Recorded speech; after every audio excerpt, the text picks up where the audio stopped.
Hello Moody's, কেমন আছো তোমরা? Hope everyone is doing well. আজকে আবার চলে এলাম একটা ব্র্যান্ড নিউ মুডি রেসিপি নিয়ে। আগে দেখে নি রেসিপিটা কেমন হয়েছে। হুম, 10 on 10। এই রেসিপিটা দেখাবি তো? রেসিপিটা দেখানোর যখন একদম গ্রিন সিগন্যাল পেয়ে গেলাম, তাহলে চলো আজকে শুরু করি নিউ মুডি রেসিপি, শাহি নারকেল। আমার গাছের। এই নে নে, তোর নারকলটা ভেঙে দিলাম। তোর বেরেস্তাটা হয়ে গেছে। রেসিপিটা করতে যা যা লাগবে চলো সেগুলো সাজিয়ে নিলাম। এবার রেসিপিটা শুরু করার পালা। প্রথমে নারকেলটাকে ভালো মতো গ্রাইন্ড করে নিলাম। এরপর প্যান আর কড়াই, তোমাদের যেটা ইচ্ছা সেটা নিয়ে তার মধ্যে সামান্য পরিমাণে তোমরা বাটার নিয়ে নিতে পারো, বা কেউ চাইলে তেলও ইউজ করতে পারো। তারপর তো এক এক করে দেখেই নিলে আমরা কি কি দিলাম।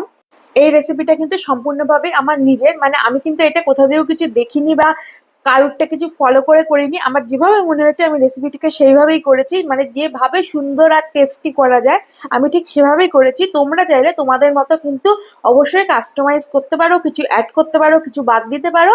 হোয়াট এভার ইউ লাইক, যা তোমাদের ইচ্ছা তোমরা সেভাবে করে এই রেসিপিটা তৈরি করতে পারো। আমি যখন রেসিপিটা করা শুরু করেছিলাম তখন কিন্তু আমি জানতাম না আলটিমেটলি কি রেজাল্ট হবে, কেমন টেস্ট হবে। বাট হ্যাঁ, কনফিডেন্ট ছিলাম যে ভালো হবে। আর সত্যি বলতে রেজাল্ট খুবই ভালো হয়েছিল, টেস্টি হয়েছিল প্রচন্ড, খেতে খুবই ভালো লেগেছে। তোমরাও ট্রাই করো আর আমাদের জানিও রেসিপিটা কেমন হলো। Bye, take care.